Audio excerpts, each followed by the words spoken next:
नहमदुहु व नसल्ली अला रसूलिहिल करीम अम्मा बाद अऊज़ु बिल्लाहि मिनश शैतानिर रजीम बिस्मिल्लाहिर रहमानिर रहीम कुल्लु नफ्सिन ज़ाइक़तुल मौत व क़ाला नबिय्यु सल्लल्लाहु अलैहि वसल्लम मौतुल आलिमी मौतुल आलम सदक़ल्लाहुल अज़ीम। मेरे दोस्तों, साथियों, आज का दिन बहुत ही गमनाक दिन था कि आज 3 बजे मेरे उस्ताद, मेरे मुरब्बी, मेरे मुशफ़िक़ मेहरबान हस्ती, मेरे पीर मुर्शद वली कामिल आलिम बाअमल हज़रत मौलाना कारी जान मोहम्मद साहब रशीदी रहमतुल्लाह अलैह उनकी नमाज जनाजा थी।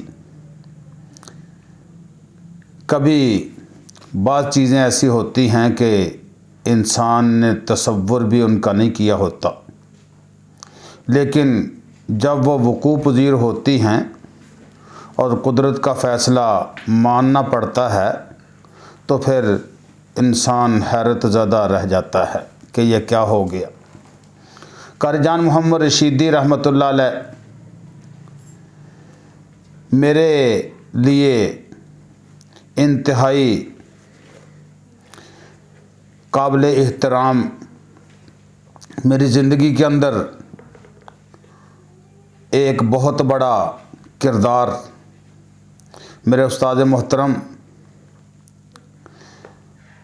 मैं छोटा सा था कि जब मेरे दादा जान रहमतुल्लाह अलैह ने कारी साहब का जुमे पर बयान सुना।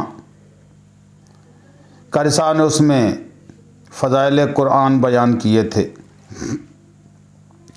कारी साहब ने बताया कि कुरान का जो एक हाफिज़ होगा वो क़यामत के दिन 10 ऐसे लोगों के लिए शफ़ाअत करेगा। अल्लाह उसको इख्तियार देगा कि जिन पर जहन्नम वाजिब हो चुकी होगी, और वो उन लोगों को अल्लाह के दिए हुए इख्तियार के मुताबिक जहन्नम की वादियों से निकाल कर जन्नत के अंदर ले जाएगा। मैं अभी, ये तकरीबन सन 1978 की बात है, प्राइमरी स्कूल के अंदर दाखिल हुआ ही था, 1 या 1.5 महीना हुआ था। सुबह को दादा जान का हुक्म आया कि बेटा आज तूने स्कूल नहीं जाना, बल्कि मैं तुझे मदरसे में दाखिल करवा के आऊँगा। दादा जान ने मेरी उंगली पकड़ी, मदरसे में ले गए।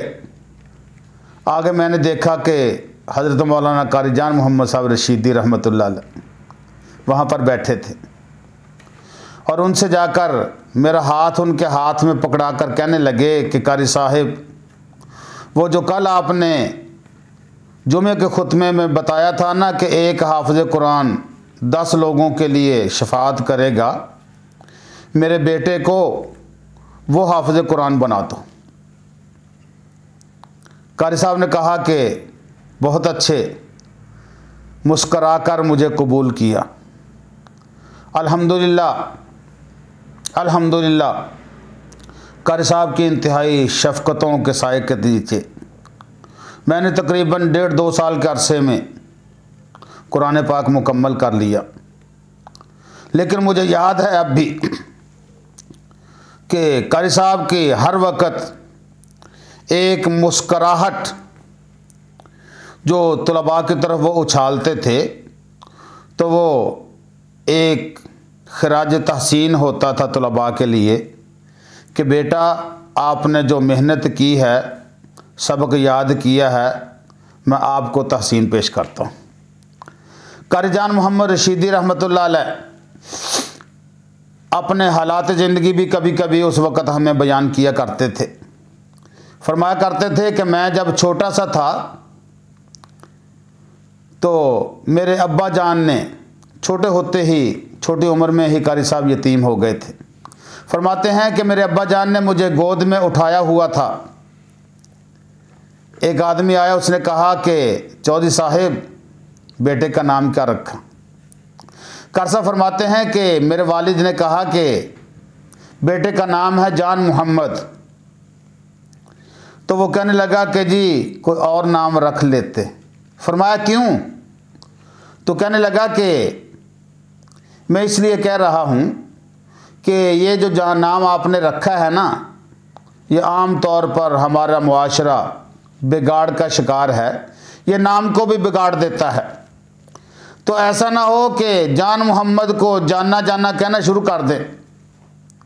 तो कारी साहब फरमाते हैं कि मेरे अब्बा जान ने कहा कि इस चीज़ का तयन कि इसने जान मोहम्मद कहलाना है या जाना बनना है, इसका किरदार और इसकी सलाहियतें करेंगी। मेरे अब्बा हुजूर ने कहा कि अगर ये अपनी सलाहियतों का सही इस्तेमाल करेगा और अपने किरदार को पकीज़ा रखेगा तो मेरा विजदान ये कहता है कि इंशाअल्लाह लोग इसको जान मोहम्मद भी कहेंगे, जान मन भी कहेंगे। लेकिन अगर इसने सलाहियतों का सही इस्तेमाल ना किया, अल्लाह की रहमतों से दूर होता गया, तो फिर लोग जान कहें या जाना कहें, मुझे इससे कोई सरोकार नहीं। फरमाते हैं कि अल्हम्दुलिल्लाह वो दिन गया और आज का दिन आया, मैंने कभी कोई ऐसी हरकत नहीं की अपने किरदार अपने अक़वाल के अंदर भी कि लोग मुझे जानना कहने पर मजबूर हो जाएं। अल्हम्दुलिल्लाह कुरान से जो निस्बत रखी, फरमाते हैं कि उस निस्बत की अल्लाह ने इतनी लाज रखी कि एक दिन भी मैंने लोगों से अपने नाम के साथ जानना नहीं सुना, बल्कि जान मोहम्मद ही हर एक ज़ुबान से सुना। ये थे कारी जान मोहम्मद साहब रहमतुल्लाह अलैह। तो मैं अर्ज़ कर रहा था कि मेरे उस्ताद मोहतरम, मेरे मुरब्बी, मेरे मुशफ़िक़ और मेहरबान हस्ती, उनका मेरी ज़ात के अंदर एक बहुत बड़ा, मेरी तरबियत के अंदर, मेरी तालीम के अंदर किरदार है। एक जब मैंने हिफ़्ज़ मुकम्मल कर लिया तो दादा जान ने कहा कि जाओ इसको जी अपने असातिज़ा के पास दरस निज़ामी पढ़ने के लिए छोड़ो। तो कारी साहब ने मेरी उंगली पकड़ी। अल्हम्दुलिल्लाह मुझे ये एज़ाज़ हासिल है कि कारी साहब ख़ुद मुझे साहिवाल जामिया रशीदिया मौलाना मुख्तार अहमद साहब और मौलाना हबीबुल्लाह साहब रशीदी रहमतुल्लाह अलैह के पास दाखिल करवा के आए।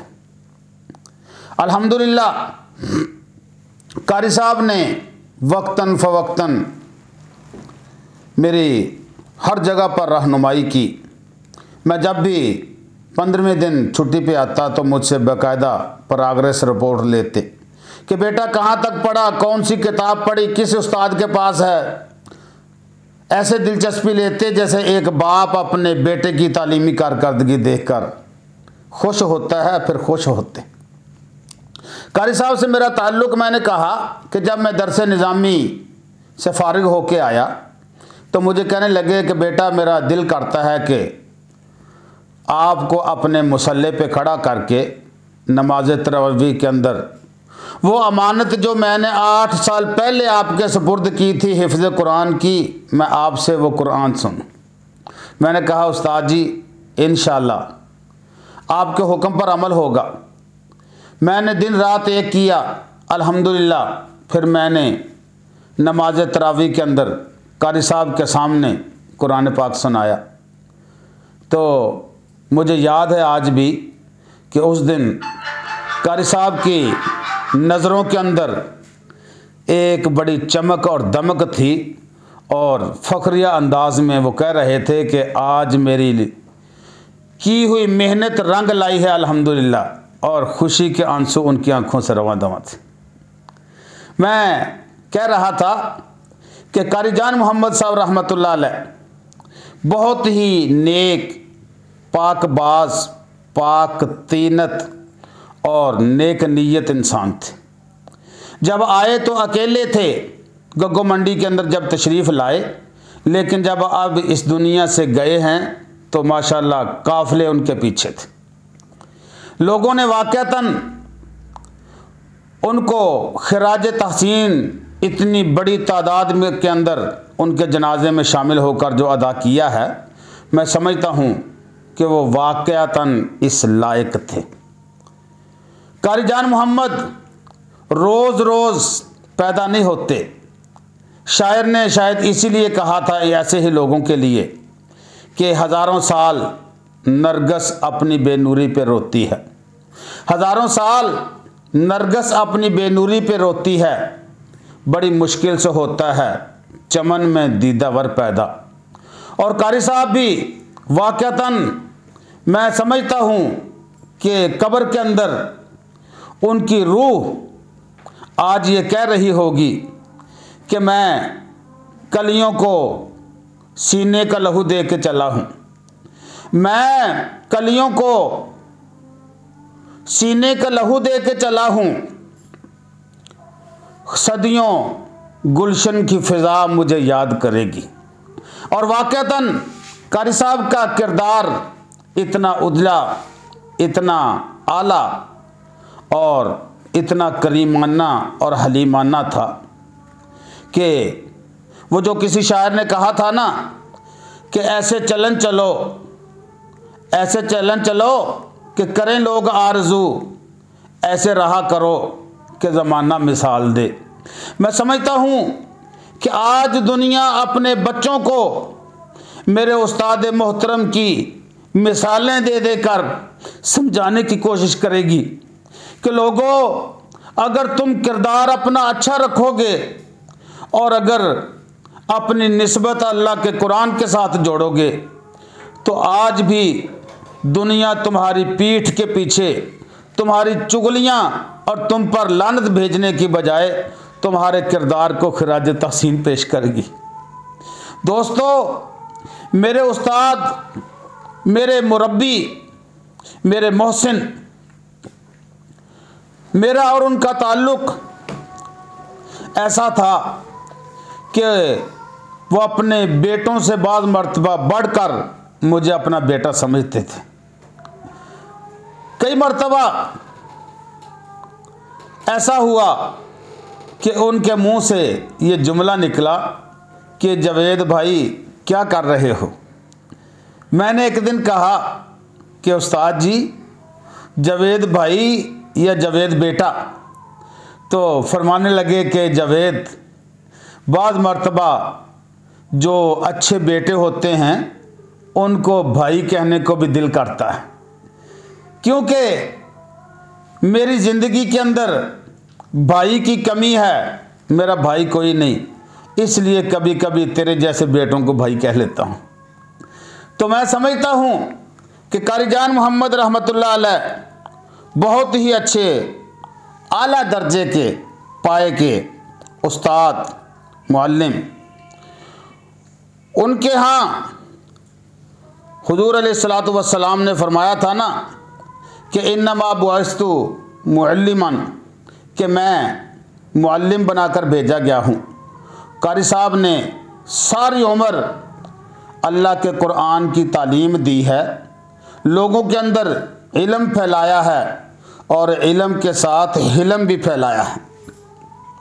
मेरी तरबियत ऐसी की कि एक मर्तबा मैं कहीं पर जुमा पढ़ाता था, वो वक़्त आया कि किसी से थोड़ी सी जज्बात के अंदर आकर गर्मी हो गई, तो मैंने भी गुस्सा किया, जैसे मेरे अना को ठेस लगी हो। तो कारी साहब का उस्ताद मोहतरम को पता चला, तो उस्ताद मोहतरम ने क्या किया कि मुझे बुलाया और बुलाकर कहने लगे, बेटा तुम वहाँ पर जुमा पढ़ाते हो? मैंने कहा जी। किसने भेजा था? आपने उस्ताद जी। तो कहने लगे कि वहाँ पर तुम अपने बाप के बेटे बनकर गए हो या किसी अफीसर भाई के भाई बनकर गए हो? किस हैसियत में गए हो? या कि एक आलिम दीन बनकर? मैंने कहा जी आपकी ज़ुबान मुबारक के मुताबिक आलिम दीन बनकर। तो कहने लगे कि भाई आलिम दीन बनकर जब तुम मुबल्लिग और दाई बनकर गए हो तो इसके कुछ तकाज़े हैं। मैंने कहा जी क्या? तो कहने लगे कि सबसे बड़े दाई कौन थे? मैंने कहा नबी सल्लल्लाहु अलैहि वसल्लम। तो कहने लगे कि 1,24,000 कमोबेश अम्बिया हैं, उनमें से किसी एक को देखो कि किसी ने किसी नबी को पत्थर उठा के मारा हो। क्या किसी नबी की तारीख़ में ये मिलता है कि उन्होंने वही पत्थर उठा के उसको मारा हो? जवाबन मैंने कहा नहीं। तो क्या मिलता है कि लोग कहते हैं कि सलाम उस पर जिसने गालियां खाकर दुआएं दी। तो क्या मिलता है कि दुआएं ही दुआएं हैं। तो भाई नबी का जो किरदार है उसको अपनाओ और उसके तकाज़ों को पूरा करो। कहने लगे कि जो तुम्हें गाली दे, जो तुम्हें कोई ऐसा वैसा तलख लफ्ज़ बोले, उसके लिए दुआएं करो, अल्लाह उसको एक दिन इंशाल्लाह ऐसी हिदायत देगा कि वो लोग तुम्हारी मुखालिफत करने की बजाय तुमसे मोहब्बत करने लगेंगे। और मैंने देखा कि 1.5-2 महीने के बाद अल्हम्दुलिल्लाह रिज़ल्ट ऐसा आया कारी साहब के अल्फाज के मुताबिक कि वही आदमी मुझे सीने से लगाकर मुझसे प्यार कर रहा था और कह रहा था कि मैं अपने किए पे शर्मिंदा हूँ। तो ये थे मेरे उस्ताद मोहतरम, मौतुल आलिम मौतुल आलम। अल्लाह पाक का फरमान है कि कुल्लु नफ्सिन ज़ाइक़तुल मौत, हर एक नफ्स ने मौत का जायका चखना है। और हुज़ूर सल्लल्लाहु अलैहि वसल्लम ने फरमाया कि मौतुल आलिम मौतुल आलम, कि एक आलिम की मौत पूरे आलम यानी जहान की मौत हुआ करती है। आज कारी जान मोहम्मद साहब ने जो दुनिया को छोड़ा है, मौत ने उनके दर पे दस्तक दी है, तो दुनिया ने महसूस किया कि आज एक आलिम ही नहीं गया बल्कि एक पूरा जहान मर गया। आज पूरे इलाके के लोगों ने समझा कि हम रूहानी तौर पर कारी साहब की अदम मौजूदगी के अंदर यतीम हो गए हैं। दुआ फरमाएं कि अल्लाह मेरे उस्ताद मोहतरम को जन्नत के अंदर बेहतरीन जगह अता फरमाए, उनकी दीनी खिदमात को अपने यहाँ शर्फ़ कबूलियत अता फरमाए। व आखिर दावाना अनिल हम्दुलिल्लाहि रब्बिल आलमीन।